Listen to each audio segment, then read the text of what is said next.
Hello out there, my name is Milesy, and welcome to my channel.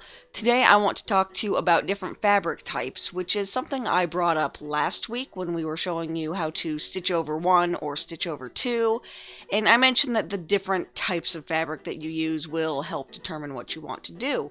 So today I wanted to show you those fabrics. I didn't want to put it in the last video just because it is so vastly different.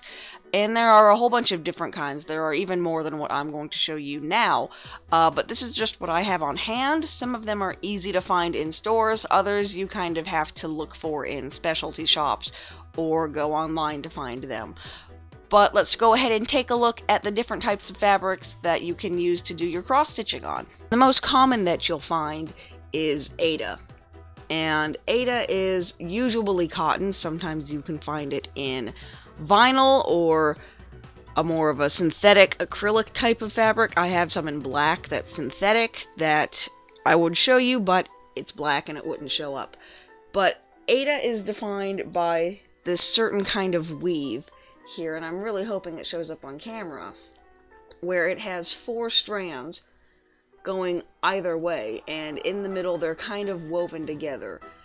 And that makes it to where the holes are always going to be in a perfectly even grid no matter what you do. You have to break the fabric to get those holes to go out of alignment. And this is your basic beginner fabric that most people use. Even advanced stitchers will use aida just because it is nice and easy and you get perfectly even rows every single time you stitch.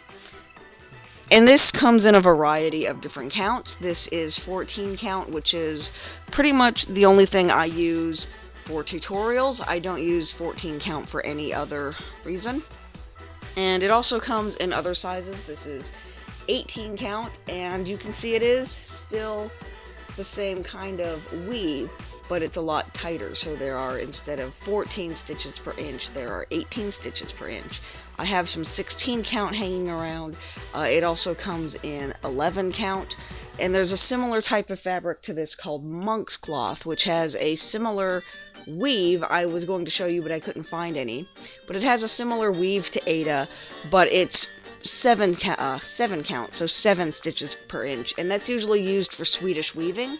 But it can also be used for beginner, or what I like to call large print embroidery, because it is basically aida. The only main difference is that it hasn't been starched, so it is kind of wibbly and wobbly and can cause some problems sometimes. And then we have what's called evenweave, which is right here. And this is, I know it's a little hard to see, but this was the closest I could get my camera to zoom in. But it has individual strands going down and going across. And this is the most basic 1/1 weave that you can get. And the reason that you would do 1/2 on even weave, this is 28 count, is because, like we talked about last week, your stitches can slip. And instead of going across, if you do them wrong, they can slip and go this way or that way. They won't go diagonal. So you have to be really careful if you're stitching 1/1 on even weave. And even weave usually starts at about 25 count, which I have some. But again, it was in black, so it didn't show up on the camera, and it typically goes up to about 32. And even weave is what you'll see people do a lot of heaven and earth designs on. I think it's Mirabella that does those really pretty fairies. A lot of those are done on 28 count. And I mentioned this briefly last week, but if we look here very closely, since this is 14 and this is 28, doing 1/2 on 28 count is exactly the same as just doing a basic stitch on 14, because this is half the size of that, or half the count, twice the size, more accurately. And then, kind of in between, this is what I use on most of my projects, is something called Hardanger. And I know, again, this is really difficult to see, and let me see if I can get this to cooperate a little bit better by unfolding it. There we go. That's a little bit better, and I know there are shadows, but this was the best that I could do. And Hardanger is in between aida and even weave. It has a different sort of weave.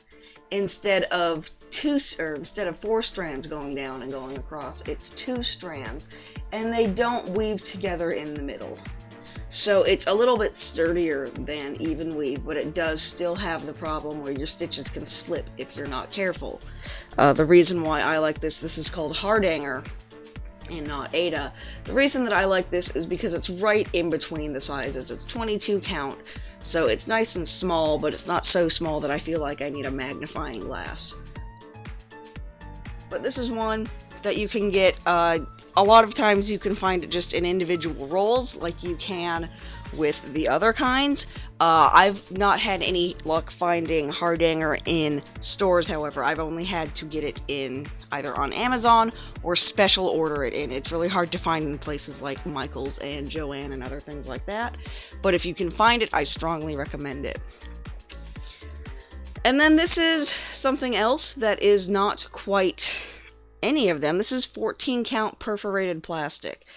And it's exactly what it sounds like. It's plastic, you can probably hear that, that has the holes punched in it, and you can also get what's called perforated paper, which is the same thing. It's paper that's had the holes punched in, but I like the plastic. This is what you use for ornaments, for magnets, for other things like that.